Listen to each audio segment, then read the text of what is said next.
नमस्ते, मैं हूं आपका दोस्त doctor Anand Ahuja, rhythm heart institute Baroda से। और आज हम बात करेंगे कोरोना वायरस डिजीज के बारे में।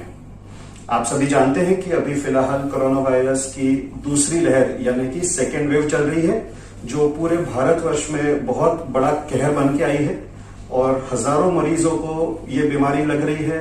और आप रोज सोशल मीडिया में, अखबारों में, न्यूज चैनल्स पर देख रहे हो कि वेंटिलेटर्स की तकलीफ हो रही है, किसी को ऑक्सीजन नहीं मिल पा रहा है, दवाइयों में शॉर्टेज है। इन सब चीजों से बचने के लिए आप इन सब चीजों को अवॉइड करें तो सबसे बेहतर होगा। और उसके लिए वही 3 चीजें आज भी इंपॉर्टेंट है, आज भी उतनी ही जरूरी है जितनी हम पिछले साल कर रहे थे।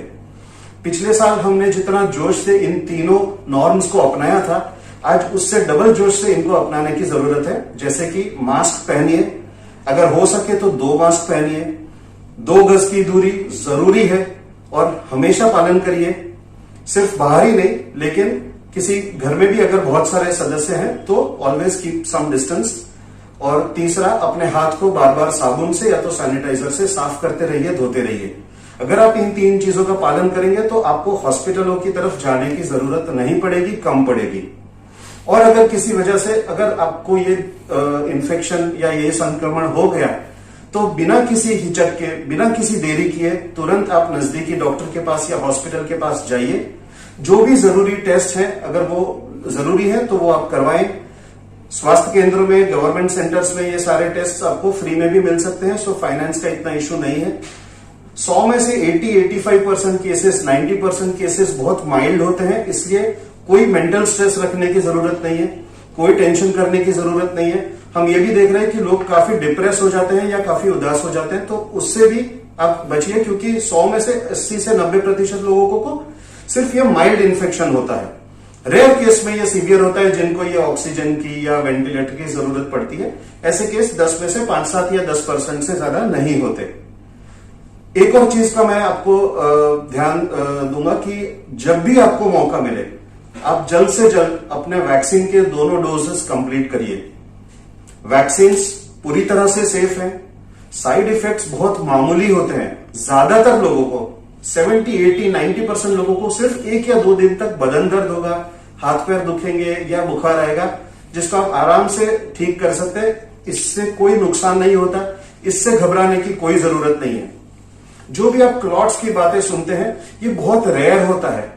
स्टैटिस्टिक्स देखें तो 10 लाख में सिर्फ 4 लोगों को हो रहा है, लेकिन बिकॉज हमारी गवर्नमेंट हर रोज लाखों लोगों को वैक्सीन दे रही है, इसलिए इसका प्रमाण आपको दिख रहा है।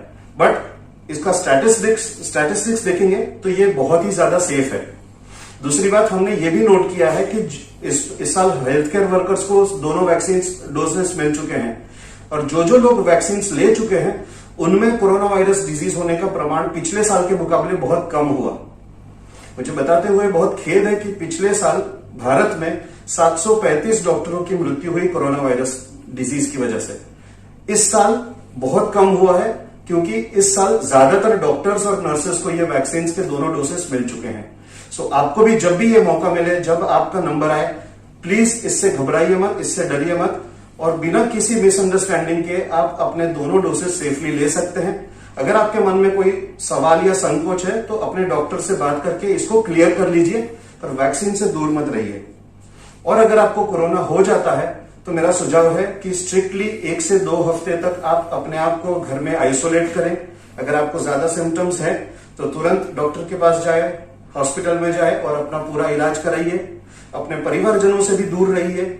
कोरोना के अंदर खून गाढ़ा होने का खतरा ज्यादा रहता है। वायरस जो है ये खून को भी गाढ़ा करता है और ये 1 से 1.5 महीने तक रहता है। इसलिए ऐसे केसेस में पानी या लिक्विड्स ज्यादा लीजिए। आप छाछ पी सकते हो, चाय कॉफी पी सकते हो, फ्रूट जूस पी सकते हो, पानी पी सकते हो, पर ज्यादा से ज्यादा पानी पीजिए, स्पेशली गर्मी के मौसम में। और चाहे आप अपने घर में अलग से एक कमरे में रह रहे हो, पर पूरी तरह लेटे मत रहिए, टीवी मत देखते रहिए, मोबाइल पर मत रहिए, थोड़ा सा एक्टिव रहिए, जिससे बॉडी में खून का सर्कुलेशन अच्छा चालू रहेगा। तो ब्लड क्लॉट वाले कॉम्प्लिकेशंस होने का खतरा कोरोना वायरस डिजीज के बाद ये कम रहेगा। इस चीज का खास ध्यान रखिए। अपनी इम्यूनिटी को अच्छी तरह से मेंटेन रखने के लिए हेल्दी फ्रूट्स खाइए, वेजिटेबल्स खाइए, सैलेड्स खाइए, बादाम, अखरोट, ड्राई फ्रूट अगर आप खा सकते हैं तो ये भी हेल्थ अच्छे हैं। अदरक, लहसुन या 1 चम्मच हल्दी, थोड़ा नींबू, ये सारी चीजें भी आपको काफी असरकारक है और आपकी